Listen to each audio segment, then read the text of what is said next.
पिछले वीडियो में मैंने बताया था कि पर्यायवाची और विलोम शब्दों को याद करने से आपके शब्दकोश में कम से कम 200 शब्दों की बढ़ोतरी हो जाएगी। अब मैं योग के अनुलोम विलोम, केवल एक सबसे अच्छा बच्चों के लिए योग का प्राणायाम का एक चैप्टर है अनुलोम विलोम। अनुलोम विलोम मतलब आप सांस को लीजिए और सांस को छोड़िए। अब ये केवल सांस लेना और सांस छोड़ना नहीं है, इसमें ध्यान है। इसे आपको समझना पड़ेगा। बौद्ध धर्म में जिसे आनापान सती कहा गया है, संस्कृत में इसे विपश्यना कहा गया है और योग में प्राणायाम में हम इसे अनुलोम विलोम कहते हैं।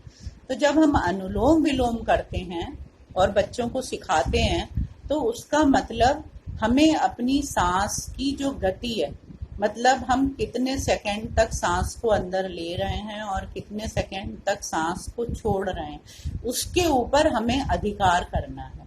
और जैसे जैसे ये अधिकार आता जाएगा आपको स्वरों पे एक स्थिर होके गाने की आदत पड़ जाएगी, जो गाने वाले बच्चे हैं। और जो पढ़ने वाले बच्चे हैं उनकी, जब हम कहते हैं ना स्थिर नहीं है, एक जगह बैठ के नहीं पढ़ता है, वो क्यों? क्योंकि हमारा चित्त चंचल है। चित्त मतलब जो उसे मन कह लो चाहे चित्त कह लो, चित्त थोड़ी और चेतनावस्था है। मन जो है हमारा चलायमान है, वो मन जो है वो वायु से भी तेज चलता है। अभी हमने सोचा कि हम स्कूल में बैठे हैं और हमारे सामने फौरन अपने साथियों का दृश्य सामने अंकित हो जाता है। क्यों? क्योंकि वो मन जो है वो कल्पना करते ही उस स्थान पे पहुंच जाता है। तो हमें क्या करना है? अपने मन की गति को अपने वश में करना है। हम बहुत ज्यादा इधर उधर की चीजें सोचेंगे तो ना तो हमारा बैठ के पढ़ने में दिमाग लगेगा, या हम पढ़ने बैठ भी गए तो काम करते करते हम कुछ सोचने लगेंगे। पढ़ रहे हैं इंग्लिश और कहीं स्कूल की किसी दोस्त की बात याद आ गई, तो उसमें क्या होता है कि हमारे चित्त की अस्थिरता के कारण जो भी हम काम कर रहे होते हैं उसमें व्यवधान उत्पन्न होता है, उसमें बाधा उत्पन्न होती है। तो हमें क्या करना है? अगर हम प्रतिदिन केवल 5 मिनट अपनी सांसों की गति के ऊपर नियंत्रण करना सीख लें, मतलब हम सेकंड के हिसाब से अगर 10 सेकंड सांस ले रहे हैं तो पूरे समय केवल अपनी सांस पर ही ध्यान रखें। ये नहीं कि कमरे में और कुछ है तो उधर ध्यान जा रहा है। धीरे धीरे जब आप इस योग के, इस प्राणायाम की इस चीज को अपना लेंगे तो देखिए आपको जब भी आप पढ़ने बैठेंगे तो आपका ध्यान कभी भी भंग नहीं होगा, मतलब आपका ध्यान टूटेगा नहीं, आपका ध्यान किसी और तरफ नहीं जाएगा। जो बड़े बड़े पोस्ट पे लोग होते हैं वो कैसे इतने सारे कामों के बीच भी हर छोटी छोटी बात याद रखते हैं, क्योंकि वो भूलते नहीं है। तो वो उनके ना भूलने का कारण क्या होता है? क्योंकि उन्होंने अपने आप को इतना साध लिया है, अपने को इतना स्थिर कर लिया है कि वो हर छोटी से छोटी बात उनके मस्तिष्क पे अंकित हो जाती है।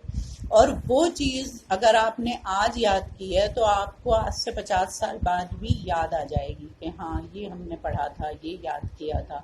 तो उसके लिए आपको बार बार अपने आप को रिमाइंड नहीं कराना पड़ेगा, क्योंकि आपने उसे जब ग्रहण किया था तो जो आपके चित्त की अवस्था थी वो बिल्कुल स्थिर थी। तो वो क्या हुआ? मस्तिष्क पे जाके अंकित हो गया। अब आपने जो जोड़ घटाना गुणा भाग बचपन में सीखा वो आप हर दिन थोड़ी ना सीखते हो। अब आपने एक बार बचपन में सीख लिया, वो याद हो गया। लेकिन जब आपने बचपन में सीखा था उस समय आपके चित्त की अवस्था बिल्कुल स्थिर थी, आपका ध्यान भंग नहीं होता था, इसलिए आपको याद है।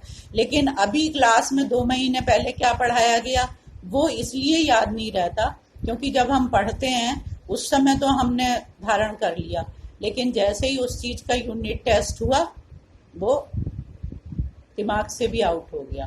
तो इसके लिए आप प्रतिदिन कम से कम 5 मिनट योगा जरूर करें। उससे आपके स्वास्थ्य पे भी असर पड़ेगा। सिर दर्द, पेट का दर्द, कमर दर्द, गर्दन का दर्द, ये सब चीजें भी धीरे धीरे आपकी समाप्त होती जाएंगी।